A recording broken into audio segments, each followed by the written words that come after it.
చిత్రమైన శత్రువు 6వ భాగం. కథ చిత్ర విచిత్రమైన మలుపులు తిరుగుతోంది. ఆనంద్ విహారీ మోసగాడని తెలుసుకుంటుంది అమ్రపాలి. అమ్రపాలి వల్ల ఆనంద్ విహారీ చనిపోయాడని, విహారీ చాలా మంచివాడని మనో భావిస్తుంటాడు. కథ కొనసాగుతుంది. విహారీ హత్య చేయబడ్డా? అన్బిలీవబుల్, గొణిగాడు విలియన్.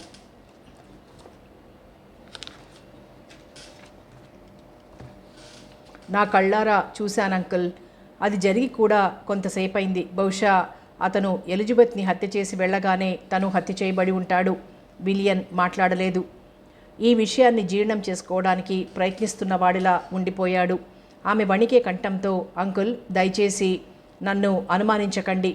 నేను అతని శవాన్ని మాత్రమే చూశాను. అక్కడ నాకు పిస్టల్ కూడా దొరికింది. దాన్ని నేను చెత్తకుప్పలో పారేశాను అంది. విలియన్ ఆమె వైపు రెప్పవాల్చకుండా చూశాడు. ఇది మామయ్య దుష్టత్వమే అయి ఉంటుంది.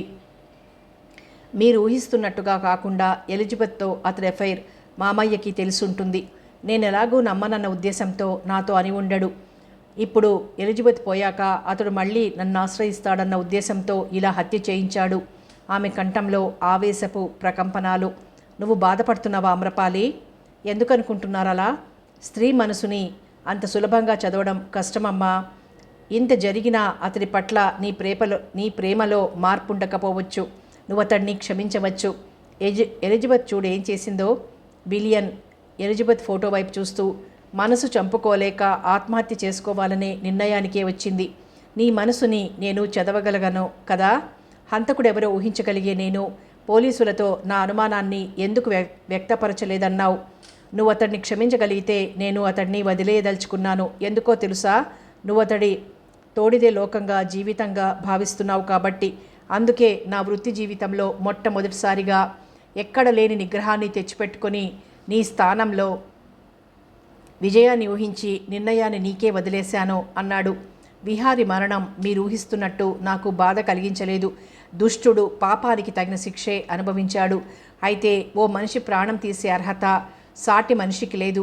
అతడెంత దుష్టుడైనా కావచ్చు. అందుకు న్యాయస్థానాలున్నాయి, చట్టాలున్నాయి. ఇది అతడి దుష్టత్వానికి శిక్ష విధించడం కూడా కాదు, స్వార్థంతో అడ్డు తొలగించుకోవడం. అదే తప్పంటున్నాను, కిరాతకం అంటున్నాను. నాలో విహారీ పట్ల అసహ్యం తప్ప మరెలాంటి భావమూ మిగల్లేదు. అదృష్టవంతురాలివమ్మా. నెమ్మదిగా మనసుకైన గాయాన్ని మాన్పుకునేందుకు ప్రయత్నించు అన్నాడు విలియన్. ఆమె ఇంకా ఎలిజబెత్ ఫ్లాట్లోనే ఉంది. ఆమె ఫోన్ చేయగా విలియన్ అక్కడికి వచ్చాడు.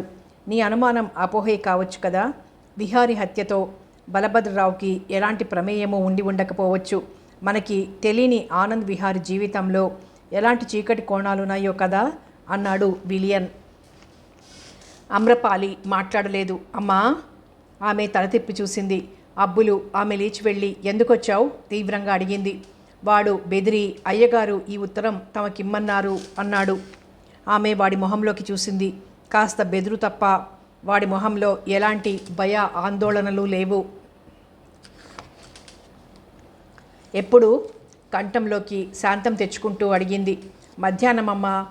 మీరు వెళ్ళిన కాసేపటికి తిరిగొచ్చి అర్జెంటుగా ఊరెళ్తూ ఈ జాబు మీకిమ్మన్నారు. నేను సినిమా చూసి మా ఊరెళ్తూ ఇక్కడికి వచ్చాను చెప్పాడు. ఆమె దాన్ని అందుకుని నువ్వెళ్ళు అంది. ఎవడు వాడు అడిగాడు విలియన్ మొహంలో అనుమానాన్ని వ్యక్తపరుస్తూ. విహారీ దగ్గర పనిచేసేవాడు అంటూ ఆ ఉత్తరాన్ని విప్పకుండా అతనికి ఇచ్చిందామె. ప్రియ అమ్రపాలి, అత్యవసరంగా నేను ఊరెళ్తున్నాను. బహుశా నెలపాటు నేను రాలేకపోవచ్చు. రాగానే నిన్ను కలుస్తాను. నన్ను మన్నిస్తావుగా. నీ విహారీ. చదివి ఆమె వైపు చూశాడు విలియన్. దుష్టుడు ఎలిజబెత్ని పొట్టన పెట్టుకొని దృష్టి నా వైపు మళ్లించాడేమో మళ్ళీ అంది. అదంతా సులభం కాదని అతనికి తెలుసు. బలభద్రరావు ఉన్నాడుగా. తనని దోషిగా చూపే ఎలాంటి ఆధారాన్ని వదలకుండా తీసుకునే ముందు జాగ్రత్త చర్యల్లో ఇదొకటి కావచ్చు. ఒకవేళ అతడు ఊరు వదిలి వెళ్ళగలిగి ఉంటే తిరిగి ఇక వచ్చేవాడు కాడు. ఎలిజబెత్ దగ్గర గుంజిన డబ్బు అతడి దగ్గర ఉండుంటుంది. ఈ మాటలు విన్న ఆమె మొహంలో ద్వేషం గూడు కట్టుకుంది. ఒక విధంగా ఆ దుర్మార్గుడికి తగిన శిక్షే పడిందేమో అంది. నువ్విప్పుడు ఎక్కడుంటావు అమ్రపాలి అడిగాడు విలియన్. విహారి శవాన్ని చూడకముందు నా తల్లిదండ్రుల దగ్గరికి వెళ్ళిపోదామనుకున్నాను. తల్లిదండ్రులకి బిడ్డలెప్పుడు భారం కాదు కదా, కానీ ఇప్పుడు ఉద్దేశం మార్చుకున్నాను. ఆ కుటుంబం మొత్తం హత్య చేయబడినా ఆశ్చర్యపోవాల్సిందేం లేదు. ఘోరంగా మాట్లాడుతున్నావేమోనమ్మా. అచ్చు డేవిడ్ మూర్తిలా మాట్లాడాడు అతడి తమ్ముడు విలియన్. ఇప్పుడు ఆమె ఏదో అనబోతుండగా ఎక్స్క్యూజ్ మీ అన్న కంఠం. ఆమె తల తిప్పి చూసింది. Receptionist Gautami. May I come in please? Please come in. Gautami వచ్చి కూర్చుని, మిస్ అమ్రపాలి, మీరు ఎక్కడ ఉండదలుచుకున్నారు? ఆ అడగడంలో ఆరాటాన్ని ఆమె గుర్తించింది. నేను ఇంకా నిర్ణయించుకోలేదు Gautami. If you don't mind మా ఇంటికి వస్తారా? నేనొక్కదాన్నే, మీకే ఇబ్బంది ఉండదు. మీరంటే నాకు ప్రత్యేకమైన అభిమానం ఉంది అడిగింది గౌతమి. నాకు తెలుసు, ఎలిజబెత్ చెప్పేది అంటూ ఆలోచనలో పడిపోయిందామె. విలియన్ చూస్తున్నాడు. అమ్రపాలి బలభద్రరావు మేనకోడలన్న సంగతి గౌతమికి తెలీదు. ఓ సాధారణమైన అమ్మాయిగా భావిస్తోంది. అమ్రపాలి తలెత్తి వస్తాను అంది. గౌతమి, నీకు ఆజన్మాంతం రుణపడి ఉంటాను కూడా అంది. ఎంత మాట! నాతో స్నేహానికి అంగీకరించినందుకు నేనే నీకు థ్యాంక్స్ చెప్పుకోవాలి. మీ బట్టలు సర్దుకోండి, నేను అరగంటలో వస్తాను ఆనందంగా వెళ్ళిపోయింది గౌతమి. ఆ అమ్మాయి జోలికి మాత్రం బలభద్రరావు రాకుండా ఉంటాడంటావా? విలియన్ అడిగాడు. ఆయన పెంపకంలో పెరిగిన నాకు కొన్ని తెలివితేటలున్నాయి. ఆయన ఎలా కట్టెయ్యాలో నాకు తెలుసు. ఆయన రాజకీయ జీవితంలో ముంచుకు రాబోతున్న పెను తుఫానేమిటో మీకు 2 రోజుల్లో తెలుస్తుంది. ఆయన పట్ల నా పగని ఎలా తీర్చుకుంటానో మీరే చూస్తారు ఛాలెంజింగ్గా అందామే. అమ్రపాలి, విహారి హత్య గురించి అంకుల్, అతడు ఓ చెదిరిపోయిన పీడకల. ఈ క్షణం నుంచి అతన్ని మర్చిపోవడానికి ప్రయత్నిస్తాను. అతడి హత్య కేసు మీ జ్యూరిస్ డిక్షన్లోకే వస్తుంది. ఇక మీ ఇష్టం. నేను ఇందులో పెద్దగా చెయ్యగలిగిందేం ఉంటుందనుకోను. పట్టి పట్టనట్టు వ్యవహరించాల్సి వస్తుంది. నేను చిత్తశుద్ధితో ప్రయత్నిస్తే అతని కథ మొత్తం బయటకు వస్తుంది. ఎలిజబెత్ కథ, నీ ప్రేమ కథ బయటపడతాయి. చివరికి ఇదంతా కంపు కంపు అయిపోయి రాజకీయం కూడా కావచ్చు. నీ భవిష్యత్తుకు కూడా ఇది మంచిది కాదమ్మా. నా భవిష్యత్తును గురించి నాకు ఎలాంటి బెంగా లేదు. మీకెలా చెయ్యాలని తోస్తే అలా చెయ్యండి. నా క్షేమం గురించి కన్న తండ్రిలా ఆలోచిస్తున్నందుకు థ్యాంక్స్. విలియన్ లేచాడు. నా నుంచి ఎలాంటి సాయం అవసరమైనా అడగమ్మా అన్నాడు. ఆమె కళ్ళు చెమర్చగా తప్పకుండా అంది. అతడు కదలబోయి ఆగి ఆమె ఎలిజబెత్ ఉన్న ఫోటోని తీసుకుంటూ, మీ గుర్తుగా దీన్ని తీసుకోవచ్చా అడిగాడు. తప్పకుండా, అంతగా అడగాలనా? దాన్ని తీసుకుని విలియన్ వెళ్ళిపోయాడు. తన బట్టలు సర్దుకుంటుంటే ఆమెకి దుఃఖం ముంచుకొచ్చింది. తను నెల క్రితం మృత్యువులా ఎలిజబెత్ దగ్గరికి వచ్చిందా? 2 చేతుల్లో మొహం దాచుకుని రోధించసాగింది అమ్రపాలి. దుఃఖపు సముద్రంలో మునిగి ఉన్న ఆమెని పట్టి కుదిపింది ఆ ఫోన్ కాల్. ఆమె కదిలి అందుకుంది. ఎవరు? అమ్రపాలి. కఠినమైన కంఠం. అవును. Who are you? నువ్వు విహారిని హత్య చెయ్యగా చూసిన ఏకైక సాక్షిని. ఈ క్షణం నుంచి నువ్వు అనుభవించేది ప్రత్యక్ష నరకమే. ఇది చెప్పడానికే ఇప్పుడిలా లైన్ కట్ అయిపోయింది. ఆమె శిలా ప్రతిమలా బిగుసుకుపోయింది. లెక్చరర్ రంగనాథ్ గౌతమి ఇంటికి అమ్రపాలిని వెతుక్కుంటూ వచ్చాడు. ఇదేమిటి అమ్రపాలి? ఎవరో ముక్కు మొహం తెలియని వాళ్ళ దగ్గర ఆశ్రయం పొందడమేమిటి? నా ఇంటికి వచ్చేయకూడదా? భారతి కూడా నేను తీసుకురమ్మని ఎంతగానో చెప్పింది. నిన్ను ఆదరించే వాళ్లే లేరా ఇంత నగరంలో? కొంత ఆవేశంతో బాధతో అన్నాడు. అమ్రపాలి నవ్వింది. ఆదరణ, ఆశ్రయం, ఈ మాటలు నాకు నచ్చడం లేదు మాస్టారు. నాకు ఇష్టమైన దగ్గర నేనుంటున్నాను అంతే. ఒక విధంగా నేను అజ్ఞాతవాసం చేస్తున్నాను. మీలాంటి ముఖ్యులు ఒకరిద్దరికి తప్ప ఈ గొడవంతా ఎవరికీ తెలీదు. అందుకే ఎవరు నా దగ్గరికి రావడమూ లేదు. గౌతమి అని ఈ అమ్మాయి నన్ను బాగా అభిమానిస్తుంది. ముక్కు మొహం తెలియని వ్యక్తేం కాదు. ఈ మాట వింటే తను బాధపడుతుంది. నాకిక్కడ బాగుంది. మీ అభిమానానికి ఎప్పుడూ కృతజ్ఞతలు. నేను ఇలాంటి చోట ఉండటమే శ్రేయస్కరం అంది. నా దగ్గరుంటే ఇటు నీకు అటు బలభద్రరావు గారికి కూడా ఉపయోగకరంగా ఉపశమనంగా ఉంటుంది కదా. ఆయనకి ఉపశమనం కలిగించాలన్న కోరిక నాకు లేదు కొంత తీవ్రంగా అంది. ఎలిజబెత్ మరణం నీ అనుమానం ఏమిటి అమృపాలి? అది పోలీసులే నిర్ధారించాలి నిర్లిప్తంగా జవాబిచ్చింది. రంగనాథ్ మాట్లాడలేదు. విహారి హత్య గురించి మీకు తెలియదా?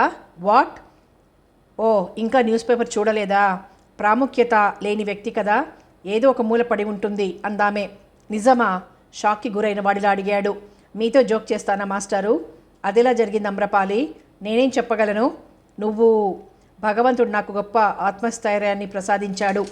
ఈ 2 హత్యలకి మధ్య ఏదైనా సంబంధం, వీటి వెనక ఎవరిని అనుమానించి ఏ ప్రయోజనం సిద్ధించదు అందామె. ఆమె ప్రదర్శిస్తున్న నిబ్బరం, ఆత్మనిగ్రహం రంగనాథ్ని దిగ్భ్రాంతుణ్ణి చేసింది. జీర్ణించుకోలేని సంఘటనలు ఎన్ని జరిగినా ఆశ్చర్యం లేదు మాస్టారు అంది రంగనాథ్ని సాగనంపుతూ అమ్రపాలి. కారులో కూర్చొని ఆమె వైపు చూశాడు. మూర్తిభవించిన నిర్లిప్తతలా కనిపించిందామె. కసిగా పెదవులు నొక్కుకున్నాడు రంగనాథ్. అతని చేతిలో స్టీరింగ్ మీద బిగుసుకున్నాయి. అతనికి తన భార్య మాటలు గుర్తుకొచ్చాయి. ఆ మహాతల్లి మీతో రాకుండా ఉంటే 1000 ఉపవాసాలుంటానని భగవంతుడికి మొక్కుకుంటాను. రంగనాథ్ ముక్కుపుటాలు ఉబ్బాయి. చిచి డెవిల్ గొణుక్కున్నాడు. రంగనాథ్ వెళ్ళిపోయాక అమ్రపాలి, మీరు ఒంటరిగా ఉండగలరా? 2 రోజులు సెలవు పెట్టనా అడిగింది గౌతమి. అవసరం లేదు గౌతమి, నువ్వెళ్ళు, నేను చాలా గుండె ధైర్యం గల మొండిదాన్ని అంటుంటే ఆమె కళ్ళల్లో నీళ్లు తిరిగాయి. లేదు, నేను లీవ్ పెట్టొచ్చేస్తాను. కాదు, ఫోన్ చేస్తాను అంది గౌతమి కొంత గాబరాతో. వద్దు వద్దు, వెళ్ళు, నాకు కొంత ఏకాంతము అవసరమే తప్పనిసరిగా తలూపింది గౌతమి. అప్పుడు ఆమె దృష్టి అక్కడున్న చిత్రపటం మీద పడింది. నువ్వేనా? ఓహ్ వండర్ఫుల్. ఎవరి అద్భుత చిత్రకారుడు? అబ్బురంగా అడిగింది. ఒక రోమియో అప్రయత్నంగా బదులిచ్చింది అమ్రపాలి. అవును అమ్రపాలి, నువ్వెవరినైనా ప్రేమించావా ఆసక్తిగా అడిగింది నిర్లిప్తంగా చూస్తూ. ప్రేమించడం పొరబడటం కూడా రూపుదిద్దుకుంటుందని నాకిప్పుడే అర్థమవుతోంది. ప్రతి మనిషి తను చాలా తెలివైన వాడినని విర్రవీగుతాడు. విచక్షణ ఒక్కోసారి కావాలని కళ్ళు మూసుకుని మనిషిని వెక్కిరిస్తుంది కూడా అంది. ఈ మాటలు గౌతమికి ఏమాత్రం అర్థం కాలేదు. ప్రేమ చాలా చిత్రమైనది. ఎలిజబెత్ ఏదో లవ్ అఫేర్ మూలంగానే హత్య చేయబడిందని పోలీసులు అనుమానిస్తున్నారట. దీనికి సంబంధించి వసీముద్దీన్ వాళ్ళకేదో ఇన్ఫర్మేషన్ ఇచ్చాడట. మీకేం తెలీదా? నీకు తెలిసిందే, నాకు తెలుసు. తను బ్రతికుండగా ఎలిజబెత్ నాతో ఏమీ అనలేదు. అని ఉంటే తన జీవితం ఇలా ముగిసి ఉండేది కాదు. ఈ మాటల్లో అర్థం కూడా బోధపడక విధి ఎంత విచిత్రమైందో కదా. వసీం ఎలిజబెత్ని ప్రేమించేవాడు. ఎలిజబెత్ ఇంకెవరినో ప్రేమించింది. ప్రతి మనిషిని కోరుకునేవాడు ఉండనే ఉంటారేమో. ఆ వ్యక్తి ఇష్టాయిష్టాలతో ప్రమేయం లేకుండా అంది. కావచ్చు. వసీంని నేనెంతగానో అభిమానిస్తున్నాను. అతడి ప్రేమని ఎలిజబెత్ ఎలా అయితే గుర్తించలేదో నన్ను అతడు అలాగే పట్టించుకోలేదు. ఆకాశంలో చందమామ అతడు. నిరాశ నిస్పృహలతో అంది. అమ్రపాలి గౌతమి వైపు చూసింది. ఈ ప్రేమ అనే దానికి మనిషి ఇంతగా బానిసవుతున్నాడు ఎందుకు? ప్రేమించడం కంటే ప్రేమిస్తున్నాను అన్న భావానికే మనిషి దాసుడవుతున్నాడా? షెల్ఫ్లో బుక్స్ ఉన్నాయి, ఎక్కువగా ఆలోచించకు చెప్పి గౌతమి వెళ్ళిపోయింది. గౌతమి ఒంటరి జీవితం గడుపుతున్న 28 ఏళ్ల అందమైన యువతి. నిన్న మొన్నటిదాకా తండ్రి బాధ్యతల్ని పంచుకొని ఇప్పుడిప్పుడే ఫ్రీ అవుతోంది. తనకంటూ ఓ సొంత జీవితం ఉండాలని, ఆ లైఫ్లో సెటిల్ అవ్వాలని ఆరాటపడుతోంది. 18 ఏళ్ల అమ్మాయి మానసిక స్థితి వేరు, 28 ఏళ్ల స్థితి వేరు. టీనేజ్లో తల్లిదండ్రులు చూసిన సంబంధం చేసుకుని రొటీన్ లైఫ్లో పడిపోతారు. 20 దాటాక కూడా ఏ ఆకర్షణకో లోనై ఆ వ్యక్తితో కలిసి జీవితాన్ని పంచేసుకుంటారు. 25 దాటాక అదంత సులభమైన విషయం కాదు. సొంతంగా నిర్ణయాలు తీసుకునే శక్తి, ఆర్థిక స్వాతంత్ర్యం ఉన్న స్త్రీ, మనసుకు నచ్చిన వ్యక్తి దొరకటం అంత సులభం కాదు. రాజీ తప్పనిసరి కావచ్చు, కానీ ఆ రాజీ కోసం మనసుని సిద్ధం చేసుకోవడంలోనే ఉంది ఘర్షణ. ప్రస్తుతం ఆ మానసిక స్థితిలో ఉన్నట్టుంది గౌతమి. ఆలోచన, ఒంటరితనం తల విదిలించింది అమ్రపాలి. తన మూలంగా గౌతమి ఎలాంటి సమస్యల్ని, కనీసం ఇబ్బందుల్ని ఎదుర్కోవడానికి లేదు. ఆమె కదిలి టెలిఫోన్ దగ్గరకు నడిచింది. ఓ నెంబర్కి డయల్ చేసింది. అది సీఎం బలభద్రరావు కాన్ఫిడెన్షియల్ ఫోన్ నంబర్. అదృష్టవశాత్తు ఫోన్ ఎత్తింది ఆయనే. ఖాళీగా ఉన్నావా మామయ్య? ఒంట్లో బాగోలేక కార్యక్రమాలన్నీ రద్దు చేసుకున్నా. ఎక్కడి నుంచమ్మా? ఎందుకు మామయ్య అమాయకత్వాన్ని తెచ్చిపెట్టుకుంటావు? నీ 1000 కళ్ళల్లో నీ కన్ను కప్పగలనా నేను? వ్యంగ్యంగా అంది. నన్ను చాలా అపార్థం చేసుకుంటున్నావేమో, ఆలోచించు అమ్రపాలి. ఆమె మాట్లాడలేదు. ఇంటికి రామ్మా, ఇకనైనా ఒత్తి పలికిందామే.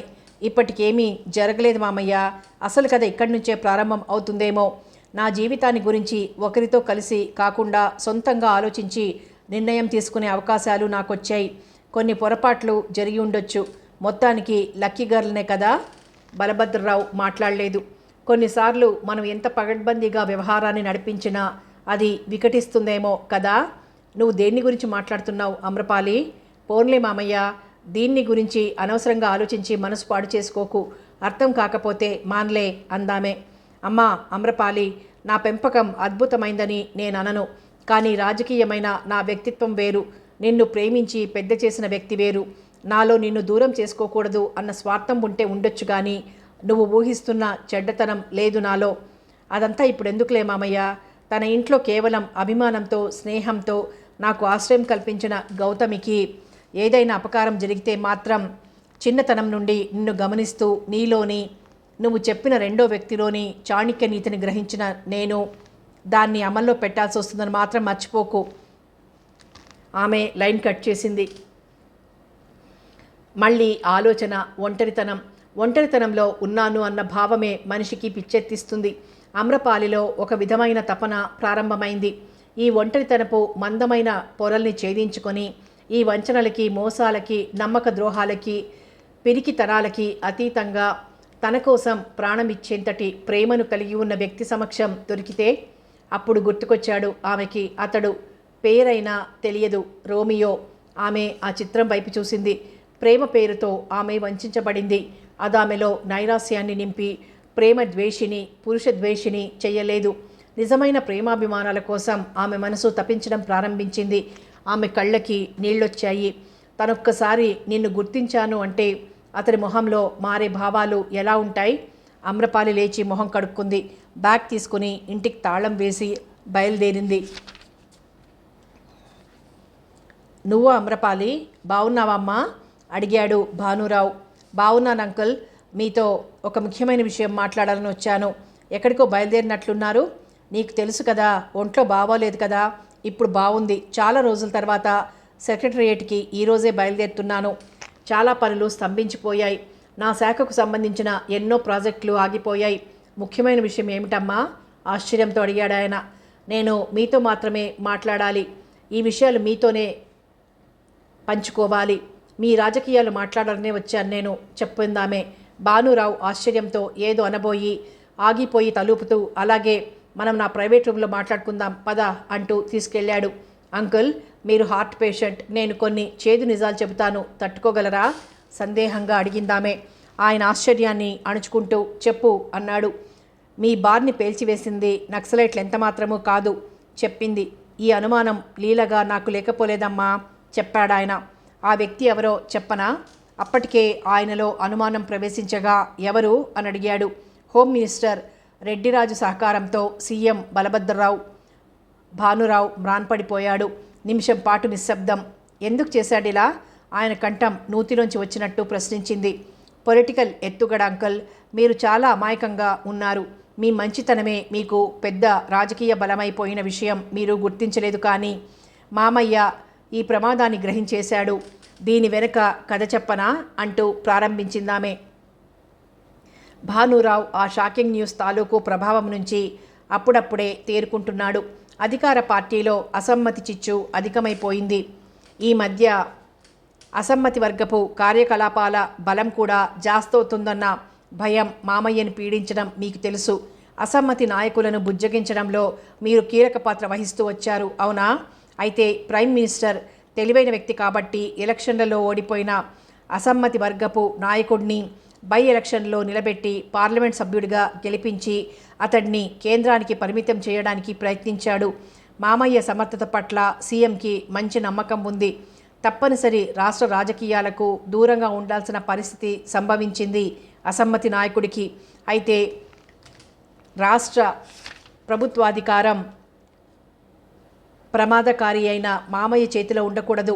ఎలక్షన్లు దగ్గరకు వచ్చేసరికి ఆయన పవర్లో ఉంటే తమ వర్గం బలహీనపడిపోతుంది. ఇప్పుడు తను ఆశించాల్సింది అధికారం కాదు, అధికారంలో ఉన్న బలభద్రరావుని దింపడం. ఈ నేపథ్యంలో సొంత వర్గంలోనూ పదవుల పంపకం విషయంలో అసంతృప్తితో ఉన్న ఎమ్మెల్యేలను, మంత్రులను కూడదీసుకుని అవసరమైతే కొన్ని రాజకీయాల్లో ఏ మచ్చా లేని అందరికీ ఆమోదయోగ్యుడైన వ్యక్తి నాయకత్వాన్ని వాళ్ళు అంగీకరించేలా చేసి త్వరలో జరగబోయే పార్టీ సమావేశాలలో అవిశ్వాస తీర్మానాన్ని ప్రవేశపెట్టి బలభద్రరావుని పదవీచ్యుతుడిని చేయటం. అప్పుడు ప్రైమ్ మినిస్టర్ కూడా ఏమీ చేయలేడు. అధికారం పట్ల అంతగా వ్యామోహం లేని వ్యక్తిని అవసరమైనప్పుడు పక్కకి నెట్టివేయడం అంత కష్టం కాదని అసమ్మతి నాయకుడికి తెలుసు. తన ప్రయత్నాలు ప్రారంభించాడతడు. ఈ విషయం మామయ్యకి తెలిసిపోయింది. ప్రమాదం ఎంత త్వరగా ముంచుకొస్తుందో గ్రహించాడు. ఏ రాజకీయ కళంకాలు లేని ఆ వ్యక్తి పట్ల ప్రధానమంత్రితో సహా అధిక శాతం మంది శాసనసభ్యులకి గౌరవాభిమానాలున్న సంగతి ఆయనకి తెలుసు. ఆగిందామె 2 క్షణాల పాటు. భానురావుకి క్రమంగా అర్థమవుతోంది. సీఎం బలభద్రరావుకి తన పదవిని కాపాడుకోవడానికి తోచిన మార్గం ఒక్కటే. తనకి ప్రత్యామ్నాయంగా భావింపబడుతున్న మిమ్మల్ని కోలుకోలేని దెబ్బతీయాలి. బాగా ఆలోచించి తను నమ్మిన బంటు హోంమంత్రి రెడ్డిరాజుతో కలిసి తీవ్రవాదుల పేరిట మీ బార్ని పేల్చివేయించాడు. మీ ఆయువు పట్టుని దెబ్బతీయాలని చూశాడు. అసలే మీరు హార్ట్ పేషెంట్. ఈ షాక్తో బొత్తిగా కోలుకోలేకపోవడమో, రాజకీయంగా శనిసించడమో, లేదా ఆమె ఆగి నెమ్మదిగా చెప్తోంది. మీ కొడుక్కి ఆస్తంటూ మిగిలింది అదొక్కటే కాబట్టి మీరు గుండె ఆగి చచ్చిపోవచ్చు కూడా కదా. రాజకీయంలో ఉచ్చ నీచాలంటూ ఉండవని తెలుసు. మరి ఇంత ఘోరమా? ఆగ్రహంతో కంపించింది భానురావు కంఠం. రాజకీయాల్లో అసాధ్యమంటూ అసంభవం అంటూ ఏమీ లేదు. తన ఊహకి భిన్నంగా మీరు కోలుకున్నారు. మీ స్థితి చూసి అసమ్మతి నాయకుడు తన ప్రయత్నాన్ని వాయిదా వేసుకొని ఏదో ఫార్మల్గా త్వరలో అసమ్మతిని ప్రకటించబోతున్నాడు. మీరు మామయ్య భావాల్ని నిజం చెయ్యండి. అసమ్మతి నాయకుడిని కలవండి. మిగతా విషయాలన్నీ ఆయన చూసుకుంటాడంటూ ముగించిందామే. నా సహనం చచ్చిపోయిందమ్మా. నువ్వే ఉద్దేశంతో ఈ సంగతులన్నీ నాకు చెప్పావో అది కూడా ఆలోచించను. 40 ఏళ్ల రాజకీయ జీవితం నాకు మిగిల్చిందేమిటి అన్న ప్రశ్న నన్ను వేధించడం ప్రారంభించింది. ఈ మధ్య అన్ని అర్హతలు ఉన్న నేనెందుకు ఉన్నత పదవి కోసం ప్రయత్నించరాదు? తప్పక ప్రయత్నిస్తాను. రాజకీయంలో ఉన్న నాకు 40 ఏళ్ల తరువాత రాజకీయం నేర్పిస్తున్నావు నువ్వు. కన్న బిడ్డకి కట్టుకున్న భార్యకి సైతం నా ఆలోచనల్ని తెలియనీయను. రాజనీతి శాస్త్రాన్ని ఔపోసన పట్టిన నాకు ఒక్క బలభద్రరావునే కాదు, అసమ్మతి నాయకుడికి మరే నాయకుడికి కొరుకుడు పడని విధంగా తయారవ్వడం ఎలానో తెలుసు. నన్ను నిద్రలేపినందుకు చిన్నదానివైనా చేతులెత్తి నమస్కరిస్తున్నా చెప్పాడు ఉద్విగ్న స్వరంతో. అమ్రపాలి సంతృప్తిగా ఊపిరి పీల్చుకుంది. ఇనుముని వేడెక్కించి సరైన సమయంలో సమ్మెటపోటు వేసి అవసరమైన ఆకృతి తెప్పించగలిగిన కుమ్మరివాడి సంతృప్తి. నన్నెంత హింసించావు మామయ్య, నీకీ శిక్ష చాలు అనుకుందామే. కొద్ది రోజులు నువ్వు ఇంట్లో ఉండబోవడం లేదా? నీకేమైందిరా, పిచ్చి పట్టిందా? కోపంగా అడిగాడు సర్వభూషణ్ రావు. నేనేమీ శాశ్వతంగా ఇల్లు వదిలి వెళ్ళడం లేదు నాన్న. ఇక్కడే ఈ ఊళ్ళోనే ఉంటాను. నాకు చాలా స్వేచ్ఛనిచ్చారు. ఎందుకు ఏమిటి అని అడగొద్దు. త్వరలో తిరిగి వచ్చేస్తాను చెప్పాడు మనో. ఆ పిల్ల దగ్గరకా అంది తల్లి అనుమానంగా. ఆ ప్రసక్తి తీసుకురావద్దు అన్నాడతను మొహం మాడిపోగా. ఆ పిల్లతో ఏదో చెప్పినట్టుందండి. మనసు దెబ్బతిన్నదేమో. 4 రోజులు వదిలేస్తే వాడే కుదుట పడతాడు భర్తతో అంది సావిత్రి. నీ ఇష్టం ఆమెతో అని. అతి త్వరలో నిన్ను బొంబాయి పంపబోతున్నాను. అక్కడి ఫ్యాక్టరీ వ్యవహారాలన్నీ నువ్వే చూసుకోవాలి కొడుకుతో చెప్పాడు. ఇక నుంచి అన్ని బాధ్యతలు ఒకటొకటిగా తీసుకుంటాను. నిన్ను చూడాలనిపిస్తే ఎలా మనో? ఎక్కడుంటావు? సావిత్రి అడిగింది. నేనొచ్చి కనబడతాను చెప్పాడు. భార్యాభర్తలిద్దరూ మొహమొహాలు చూసుకున్నారు. ఈ సంభాషణ పక్క రూంలోంచి ప్రకాష్ వింటున్నాడు. ఎలిజబెత్ మరణవార్త చిన్నపాటి సంచలనాన్ని రేపింది మనో స్నేహితులైన శివ, చలంలలో. నేను నమ్మలేకపోతున్నాను అన్నాడు శివ. నమ్మక తప్పదు బాస్ విచారంగా అన్నాడు చలం. నిన్న ఉదయం 10 గంటల ప్రాంతంలో ఎలిజబెత్ హత్య చేయబడితే నిన్న సాయంత్రం నేను అమ్రపాలిని కలిసి మనో ప్రేమ గురించి చెప్పాను. మై గాడ్, అప్పుడు ఆ అమ్మాయి నా మాటల్ని అర్థం చేసుకోగలిగిన స్థితిలో కూడా ఉండి ఉండదు. నేను అదేమీ గ్రహించక మూర్ఖుడిలా కల్పిత కథ చెప్పాను శివ దిగులుగా అన్నాడు. ఎందుకంత తొందరపడ్డావు? నాకెందుకో ఈ వ్యవహారాన్ని ప్రకాష్ సాగనిస్తాడు అనిపించలేదు. నాకు అతడి పట్ల సదభిప్రాయం కలగలేదు చెప్పాడు శివ. నువ్వు ఊహిస్తున్నట్టటి చెడ్డవాడేం కాదులే, భగ్న ప్రేమికుడై ఉండొచ్చు. మనో తనలాగే ఎక్కడ దెబ్బతింటాడో అని భయపడుతున్నాడు, సహజమేగా చలం తేలిగ్గా అన్నాడు. నేనంత తేలిగ్గా అనుకోలేకపోతున్నాను. నీకెందుకంత అనుమానం? అలాంటి అభిప్రాయం కలిగాయి అతడి పట్ల? ఎందుకు కలిగాయో చెప్పలేదు శివ. చలం, మనం ఒకలా ఎందుకు ఆలోచించకూడదు? ఎలా? అమ్రపాలిని వీధులపాలు చేయడం కోసం ప్రకాష్ ఆమెను హత్య చేసి ఉండొచ్చుగా. చలం అదిరిపోయి చూశాడు. శివ మనసులో కారణం పైకి తెలియని ద్వేషం ప్రకాష్ పట్ల పేరుకుంటుందని గ్రహించాడు. అమ్రపాలిని తోబుట్టువుల్లా మనం ఎందుకు ఆదరించకూడదు?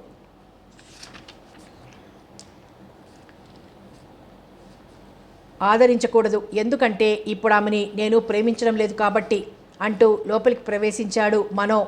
అతని చేతిలో ఓ పెద్ద సూట్ కేసు ఉంది. కొద్ది రోజుల పాటు మీతో కలిసి ఉంటాను చెప్పాడు. ఎందుకు? చలం అడిగాడు మొదట ఆశ్చర్యంగా. నేనెవరో ఎవరికీ తెలియకూడదు కనుక చెప్పి శివ వైపు చూస్తూ నీ అనుమానం నిరాధారమైంది. ఇది ఎలిజబెత్ చావుకి అటు విహారీ చావుకి కారుకులెవరో నాకు తెలుసు. విహారీ ఎవరితడు? అమ్రపాలి ప్రేమికుడు. ఉలిక్కిపడి విస్మయంగా చూశారిద్దరూ. అమ్రపాలి అమాయకురాలేం కాదు, అందుకే ఐ హేట్ హర్ కసిగా చెప్పాడు. నేను వింటుంది నిజమా? నీకు పిచ్చెక్కలేదు కదా? శివ సహించలేక అడిగాడు. నేను చెప్పబోయే విషయం వింటే నీకే పిచ్చెక్కుతుంది. అందమైన ఆ రాక్షసి సీఎం బలభద్రరావు మేనకోడలు బీఆర్ ఊరఫ్ భానురావు బార్ని పేల్చివేయించిన ఆంధ్రప్రదేశ్ ముఖ్యమంత్రి ప్రాణప్రదంగా ప్రేమించి తన కోడలి చేసుకోవాలనుకుంటున్న అసాధారణమైన ఆడది. ఒక్కో మాటనే ఒత్తి పలికాడు. అక్కడ గాలి కూడా ఆశ్చర్యంతో భ్రాంపడింది. అమ్రపాలి కళ్ళు ఆ బస్టాప్లో అతడి కోసం ఆశతో వెతుకుతున్నాయి. అక్కడే అతడు ఆమె కోసం పడికాపులు కాశాడు. అక్కడే ఆమె కడగంటి చూపు కోసం తప్పించిపోయాడు. అక్కడే ఆమె ముప్పు కోసం చెప్పులు కుట్టాడు. అక్కడే నన్ను కరుణించు అని ప్రాధేయపడ్డాడు. నిప్పులు చెరిగే ఎండలో ఒంటరితనంతో తప్పిస్తున్న ఆమె మనసు అతడి కోసం ఆశగా వెతుకుతోంది. ఎలిజబెత్ మరణం, విహారీ హత్య తాత్కాలికంగా మర్చిపోవడానికి ప్రయత్నిస్తోందామె. అది సాధ్యం కావడం లేదు. ఆమెకు హఠాత్తుగా నిన్న సాయంత్రం ఫోన్లో తనని బెదిరించిన వ్యక్తి గుర్తొచ్చాడు. ఆమెకేమీ భయంగా లేదు. మామయ్య బలభద్రరావు ఎత్తుగడలో అది ఒకటిగా భావిస్తోందామె. ఏమ్మా, ప్రతి బస్సు వస్తోంది వెళ్తోంది, నువ్వే బస్సులో ఎక్కాలి? అక్కడ తరచూ తారసపడే వృద్ధుడు అడిగాడు. ఏం చెబుతుంది? ఆమె తల అడ్డంగా తిప్పింది. సరిగ్గా అప్పుడు కనిపించాడతడు, రోమియో. ఆమె మొట్టమొదటిసారిగా అతడిని పరికించి చూసింది. మనో కారు దిగాడు. ఆమె దగ్గరికి వచ్చాడు. ఆమె సమీపంలోకి వచ్చి నిలబడ్డాడు. ఆమె అతడిని చూస్తూ చిరునవ్వు నవ్వడానికి ప్రయత్నించింది. దానికి ముందు మనసులోని భావావేశానికి భావ సంచలనానికి గుర్తుగా కుడికంటిని కమ్మివేసి ఎడమ కంటి నుంచి తెల్లని ఆమె నిండైన బుగ్గ మీదకి జారిన అశ్రుబిందువు. మాధుర్యం నిండిన మనసుకి నిజాయితీ మూర్తి భవించిన నీ ప్రేమైక హృదయాన్ని ఎండమావుల వెంట పరుగులు తీస్తున్న నేను కొంత ఆలస్యంగా గుర్తించాను నేస్తం. తెలివైన దానిని గర్వించే నేను నిన్నొక రోమియోగా మాత్రమే నిరసించినందుకు ఎంత పశ్చాత్తాపడుతున్నానో తెలుసా? నీ మనసులో మూర్తిభవించిన నీ రూపం, నా జన్మ ఎంత ధన్యమైనదో కదా. నిన్నంతగా అలక్ష్యం చేసిన నన్ను క్షమిస్తావు కదూ? ఈ మాటలేవి ఆమె పైకనలేదు. మనసు మూగబోయినట్టుంది. గొంతు భాషని మర్చిపోయినట్టుంది. నన్ను గుర్తించావన్నమాట తెలివైన దానివి కదూ అన్నాడతడు. అతడి గొంతు చాలా కఠినంగా ఉంది. నీళ్లు నిండిన ఆమె కళ్ళకి అతడి రూపం మసగ్గా కనిపిస్తోంది. అతని కంఠంలో కాఠిన్యాన్ని ఆమె గ్రహించలేదు. చాలా ఆలస్యంగా గుర్తించాను అనబోయింది. కంఠం పెగల్లేదు. నా కోసం నువ్వు వెతుక్కుంటూ వస్తావని ఊహించాను అన్నాడు మనో. అవును, వచ్చాను నెమ్మదిగా అందామే. బెదిరించడానికా, బ్రతిమాలడానికా, కాళ్లబేరానికా, రాజీకా? కళ్ళల్లోని నీటిపొర కరిగిపోగా అప్పుడు గుర్తించిందామే అతడి మొహంలోని కాఠిన్యాన్ని. ఏం జరిగిందో అర్థంగాక అయోమయం ఆవరించింది అమ్రపాలిని. ఏమిటి నువ్వు మాట్లాడుతోంది? అచ్చా, తెలుగే, నటించకు. నువ్వు నిరజానవన్న సంగతి నాకు తెలుసు. ఆమెకు తను వింటోంది, చూస్తోంది. కలలోలా అది వాస్తవమేనా అన్న అనుమానం వచ్చింది. నేను నిన్ను క్షమించడానికి, ఏమీ తెలియనట్టుండి పోవడానికి సిద్ధంగా లేను. నీ పట్ల ఇప్పుడు నాలో మిగిలింది ద్వేషం మాత్రమే. I hate you. ఆమె తన గుండెలలోంచి బాణం ఏదో దూసుకుపోయినట్లు ఫీల్ అయింది. ఏమంటున్నావు నువ్వు? అస్పష్టమైన కంఠంతో అడిగింది. నిన్ను నటించవద్దంటున్నాను. నువ్వు మహానటివి అంటున్నాను. నువ్వు విహారిని హత్య చేసి రావడం కళ్ళారా చూశానంటున్నాను. ఈ రహస్యాన్ని నా గుండెల్లోనే సమాధి చేసుకునే మూర్ఖుణ్ణి కాదు అంటున్నాను. నీ గురించి నా మనసు ఆవరించిన మైనికపు పొరలు కరిగిపోయాయి అంటున్నాను. ఆమె నిరుత్తరాలైపోయింది. నిన్న సాయంత్రం ఫోన్ చేసిన వ్యక్తి మామయ్య నాటకం కాదు. ఇతను ఆమె కంపించిపోతూ, నువ్వు పొరబడ్డావు అంది. ఏది పొరపాటు? మొన్న భానురావుని బలభద్రరావు నాశనం చేయించింది అబద్ధమా? ఆయన మేనకోడలువైన నువ్వు నిన్న విహారిని హత్య చేయడం అబద్ధమా? అతడికి ఏం సమాధానం చెప్పాలో ఆమెకు తోచలేదు. ఆరాటంగా చెక్కిలి మీద చేరిన అశ్రుబిందువు అప్పటికి ఆరిపోయింది. కాదు, నేను ఆమె ఏదో చెప్పబోయింది. నువ్వేం చెప్పొద్దు, నువ్వొక తెలివైన వంచకివి. బలభద్రరావు అండని డేవిడ్ మూర్తి బిలియన్ల అధికారాన్ని అడ్డుపెట్టుకుని కనీసం నీ మీద అనుమానం తలెత్తకుండా జాగ్రత్త పడాలని చూశావు. కానీ నేను చూశాను. ఆమె పూర్తిగా మూగబోయింది. ఏం ఆశించి వచ్చింది? ఏం వింటోంది? దురదృష్టమా? నిన్ను నిందించడానికి ప్రపంచంలోని ఏ భాష చాలదేమో. నేనేమి పోలీసులకు చెప్పను, ఏ పత్రికలకి చాటను. కానీ నిన్ను ద్వేషిస్తాను. ఆ ద్వేషాన్ని మాత్రం లోకానికి చాటుతాను. నిన్ను వీధుల్లోకి ఎక్కిస్తాను. నిన్ను మనశ్శాంతితో బ్రతకనీయను, భేదిస్తాను. దానికి ఈ క్షణం నుండే శ్రీకారం చుడతాను. భగవంతుడా, ఎంత దయలేని వాడివి. ఆమె ఏదో అనబోయింది. గొంతు పెగల్లేదు. అతడు ఆమె దగ్గరికి వచ్చాడు. 2 చేతులు ఆమె భుజాల మీద వేశాడు. అప్పటికే చాలామంది ఆ ఇద్దరిని చూస్తున్నారు. ఆ అమ్మాయి బుద్ధిమంతురాలు. ఆ కుర్రాడు కొద్ది రోజులుగా ఆమె వెంటపడటం గమనిస్తూనే ఉన్నారు. ఇప్పుడు ఏదో బెదిరిస్తున్నాడు, ఏదో చెయ్యబోతున్నాడు. ఆ వృద్ధుడు తన చుట్టూ ఉన్న వారితో ఒకంత ఆవేశంతో చెప్తున్నాడు. నిజమే, ఈ పిల్లని నేను ప్రేమించాను. నా ప్రేమని తను అంగీకరించటం లేదు. తను ముఖ్యమంత్రి కోడలినని విర్రవీగుతోంది. నేను ప్రేమించినది ముఖ్యమంత్రి గొప్పదనాన్ని చూసి కాదు, తన అందాన్ని ఆరాధించాను. నాకిప్పుడు తన ఇష్టాయిష్టాలతో ప్రమేయం లేదు. నాకు తను కావాలి, నాకు అమ్రపాలి కావాలి అంటూ అతడు అందరూ చూస్తుండగానే ఆమెను కౌగిలిలో బిగించి ఆమె పెదవుల మీద గాఢంగా ముద్దు పెట్టుకున్నాడు. నడి రోడ్లో లోకానికి చాటుతున్నదొకటి, అతడి మనసులో ఉన్నదొకటి. అవమానింపబడుతోంది నిర్దోషి అయిన ఆడపిల్ల. నన్నొదులు అస్పష్టంగా గొణిగింది అమ్రపాలి. అంత తేలిగ్గానా? ఐ విల్ కిల్ యూ, కసితో గొణిగాడతడు.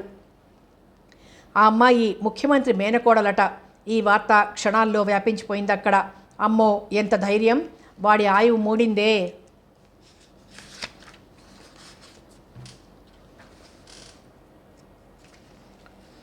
అక్కడ జనం కూడిపోయారు. వేగంగా వెళ్తున్న జీపు ఆగిందక్కడ. అప్పటికే అతని చేతుల్ని బెదిరించుకొని జరిగిందేమిటో పూర్తిగా అర్థం చేసుకోలేని మానసిక స్థితిలో పక్కనున్న పార్క్లోకి వెళ్ళిపోయింది అమ్రపాలి. ఎవరు నువ్వు? కోపంగా అడిగాడు. జనం నుంచి జరిగిందంతా విన్న ఆ ఇన్స్పెక్టర్ ఒక రోమియోని నిర్లక్ష్యంగా సమాధానమిచ్చాడతడు. నిజంగా ఆ అమ్మాయి పేరు అమ్రపాలి, ముఖ్యమంత్రికి కాబోయే కోడలు. యూ రోగ్, ఎంత ధైర్యం నీకు? రోమియోకి ఉండేది అదే మిస్టర్ ఇన్స్పెక్టర్, నిర్లక్ష్యంగా జవాబిచ్చాడతడు. స్టేషన్కి పద. ఆడపిల్లల్ని వేధించి నీలాంటి రోమియోలకి ఎలా బుద్ధి చెప్పాలో నాకు తెలుసు. అతడి భుజం మీద చెయ్యి వేశాడు ఇన్స్పెక్టర్. ఇన్స్పెక్టర్ చెయ్యి వదిలించేసుకున్నాడతడు. నేను చేసింది తప్పని మీకు కనిపిస్తే నడిచొస్తాను మిస్టర్ ఇన్స్పెక్టర్. దానికోసం మీరు నానా హైరానా పడి సినిమా లెవెల్లో నన్ను ఈడ్చుకెళ్లాల్సిన అవసరం లేదు. మనో కేర్లెస్గా అని జీప్ కేసు నడవడం ప్రారంభించాడు.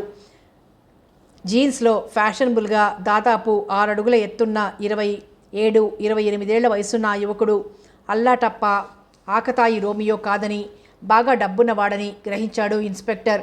అతడిలోని నిర్లక్ష్యాన్ని చూసి లాఠీతో విరగబాదాలన్న కోరికను అతి ప్రయత్నం మీద అణుచుకున్నాడు. తరువాత అతడి ఏ వీఐపీ కొడుకో అయి ఉంటే అసలుకే మోసం వస్తుంది. నిన్నటిదాకా ప్రేమిస్తున్నాను అన్న వ్యక్తి ఈరోజు ద్వేషించే మనిషిగా మారిపోయాడు. కడగంటి చూపు కోసం తహతహలాడిన వ్యక్తి నలుగురిలో అవమానించి హింసించాలన్న నిర్ణయానికి వచ్చాడు. అతడి అపోహో, పరిస్థితుల ప్రాబల్యమో ప్రేమికుడిని శత్రువుగా మార్చివేసింది. అతడిని నమ్మించడం ఎలా? మొన్న అతడి పట్ల సదభిప్రాయమే లేదు. అతడు కలలోని వికృత రూపం కొద్ది గంటల క్రితమే అతడిని గురించి ఆలోచించడం ప్రారంభించింది. తను చిక్కుకున్న కారు చీకటిలో మెరుపుతీగ అవుతాడన్న ఆశతో వెతుక్కుంటూ వచ్చింది. కానీ ఇప్పుడు ఏమయ్యాడు? పగవాడినంటున్నాడు. అతడి పేరైనా తనకు తెలీదే. ఆమె మనసులో దిగులు మేరు పర్వత సమానంగా పేరుకుపోయింది.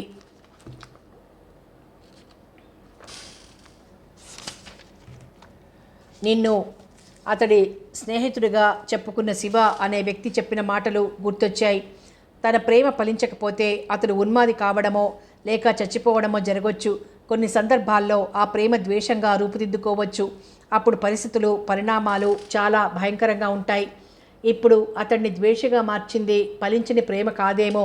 తను ప్రేమించిన యువతి మరో వ్యక్తిని ప్రేమించిందన్న నిజం కావచ్చు. ఆమెకి దూరంగా పోలీస్ జీప్లో ఎక్కుతూ అతడు కనిపించాడు. ఆమెలో ఆందోళన తలెత్తింది. ఆమె పరిగెత్తుతున్నట్టు నడిచి వెళ్ళి, తాత ఏమైంది అడిగింది. ఆ విధవని పోలీసులు పట్టుకెళ్తున్నారు చెప్పాడు. ఏం చేశాడతడు అయోమయంగా అడిగింది. చిత్రంగా చూశాడా వృద్ధుడు. ఇంకా ఏం చేయాలమ్మా? కళ్ళు మూసుకుపోయిన కామంతో నడి రోడ్లో ఆడపిల్లని ముద్దు పెట్టుకోవటం కంటే పెద్ద తప్పేముంటుంది? వాడికి తగిన శాస్తి కావాల్సిందే కోపంగా అన్నాడు. పరిణామాలు మొదలయ్యాయి. అయ్యో అందామె. 15 నిమిషాల్లో ఆమె పోలీస్ స్టేషన్లో ఉంది. నా పేరు అమ్రపాల్ ఇన్స్పెక్టర్. రండి మేడం, ప్లీజ్ బీ సీటెడ్. ఆ బాస్టర్డ్ మిమ్మల్ని అంటూ అంతా విన్నాం. మీరు కంప్లైంట్ రాసివ్వండి. వాడి పని మేం చూసుకుంటాం. కనీసం పేరైనా చెప్పడం లేదు. ఒక మంచి అవకాశం అంది వచ్చిన ఆనందంతో, ఆవేశంతో, వీరంగం ఆడాలన్న తపనతో ఉన్నాడు ఆ ఇన్స్పెక్టర్. నేను అతడి మీద కంప్లైంట్ చేసేందుకో అతడిని శిక్షించమని అడిగేందుకో రాలేదు ఇన్స్పెక్టర్ అందామే. మరి అతడిని వదిలేయండి నెమ్మదిగా చెప్పింది. ఇన్స్పెక్టర్ తెల్లబోయి మేడం అన్నాడు. అవును, అతను నన్నేమీ బాధ పెట్టలేదు, ఇబ్బంది పెట్టలేదు, వదిలేయండి. కానీ జనం, అతడు కూడా, ప్లీజ్ ఫర్ మై సేక్. ఆ ఇన్స్పెక్టర్కి ఆమెకి మతిపోయిందేమోనన్న అనుమానం వచ్చింది. నిజంగా ఈమె ముఖ్యమంత్రి మేనకోడలేనా? నేను ముఖ్యమంత్రి గారి అమ్మాయిగా చెబుతున్నాను, అతన్ని వదిలేయండి. ఆఖరి అస్త్రాన్ని సంధించిందామె. అది చాలా వేగంగా పనిచేసింది. 2 నిమిషాల తరువాత స్టేషన్ నుంచి బయటకు వస్తూ, నువ్వు ఇంటెలిజెంట్ డెవిల్వని నాకు తెలుసు. నీ నాటకాలకి నేను భ్రమసి నిన్ను వదిలేస్తాను అనుకోకు. నా రెండో దెబ్బ కోసం ఈ క్షణం నుంచి కాచుకో. అతని కళ్ళు కత్తుల్ని దూయగా వెళ్ళిపోయాడు. ఆమె చూస్తూ నిలబడిపోయింది. మేడం, ఆమె తల తిప్పి చూసింది. అతని నుంచి మీకు ఎలాంటి ఇబ్బంది ఎదురైనా మాకు తెలియచేయండి. మీ మంచితనాన్ని ఆ రోమియో అర్థం చేసుకోకపోవచ్చు చెప్పాడు ఇన్స్పెక్టర్. ఆమె ఏమీ బదులు చెప్పక కదిలిందక్కడి నుండి. మరో 10 నిమిషాల తర్వాత పరిగెత్తుకొచ్చారు ఒకరి తర్వాత ఒకరుగా పత్రికా విలేకరులు. తను విన్నదానికి, తనకు తెలిసిన దానికి మరో 2 కల్పించి తన పేరు బయటికి రానివద్దంటూ చెప్పాడు ఆ స్టేషన్ ఇన్స్పెక్టర్. ఇంతకీ అతడి పేరేమిటి? ఓ రిపోర్టర్ అడిగాడు. ఇన్స్పెక్టర్ తలగొక్కొని, అతడు కానీ ఆమె కానీ చెప్పలేదు, రోమియో అని రాసుకోండి చెప్పాడు. జరిగిందంతా మొదటి నుంచి చివరిదాకా గమనిస్తున్న ప్రకాష్ కారు అక్కడి నుండి కదిలిపోయింది. నువ్వు ఎక్కడికి వెళ్ళావు? నేనెంత కంగారు పడ్డానో తెలుసా? చాలా వరీడ్గా అంది గౌతమి. ఎందుకు గౌతమి అంత భయపడ్డావు? నీకు తెలీదు అమ్రపాలి, నేను నిజంగా చాలా భయపడ్డాను. నువ్వు మానసికంగా చాలా కృంగిపోయి ఉన్నావు. ఇలాంటప్పుడు ఒంటరిగా ఉండకూడదు. ఆలోచనలు మనిషిని పీక్కు తింటాయి. అందుకే నేను సెలవు పెట్టి వచ్చేశాను. నువ్వు కనబడక ఎంతోసేపు వెయిట్ చేశాను. నువ్వు ఇంతకీ రాకపోవడంతో నా ఆలోచన రెట్టింపైంది. ఒకవేళ రెడ్ స్టార్ అపార్ట్మెంట్స్కి వెళ్ళి ఎలిజబెత్ ఫ్లాట్లో కూర్చున్నావేమోనన్న అనుమానంతో అక్కడికి వెళ్ళాను. వసీం ఆ ఫ్లాట్ తలుపులు తీయబడనే లేదని చెప్పాడు. వెనక్కొచ్చి నీకోసం రకరకాల భయాలతో, అనుమానాలతో ఎదురుచూస్తూ కూర్చున్నాను. ఇంకాసేపు చూసి నువ్వు రాకపోతే పోలీస్ స్టేషన్లో రిపోర్ట్ చేద్దామనుకుంటున్నాను. నా పట్ల నీకెందుకు గౌతమి ఇంత అభిమానం? కదిలిపోతూ అడిగింది. అదేమో నాకు తెలీదు. నువ్వంటే నాకు ఇది అని చెప్పలేని అభిమానం, ఇష్టం, ప్రేమ కూడానేమో అంది గౌతమి ఆర్ద్రమైన కంఠంతో. గౌతమి చేతిని పట్టుకుంటూ, భగవంతుడు మంచి స్నేహం విషయంలో నాకెప్పుడూ అన్యాయం చేయలేదు. ఎలిజబెత్ లేని లోటు ఈ జన్మలో తీరేది కాకపోయినా నాకు మరో గౌతమినిచ్చాడు. నీకు తెలుసా గౌతమి, ఓ మంచి స్నేహితురాలు లేని జీవితం నిస్సారంగా, రసవిహీనంగా అనిపిస్తుంది నాకు అంది అమ్రపాలి. స్నేహం తాలూకు మాధుర్యాన్ని అనుభవిస్తున్న వాళ్ళిద్దరూ పొంచి పొంచి ఆ ఆవరణలోకి ప్రవేశించిన ఆ వ్యక్తిని గమనించలేదు. అప్పటికే చీకటి పడిపోయింది. ఆ రాత్రి అసమ్మతి వర్గపు నాయకుడు రాజారెడ్డి గెస్ట్ హౌస్లో జరిగిన విందుకి అత్యధిక సంఖ్యలో శాసనసభ్యులు, మాజీలు హాజరయ్యారు.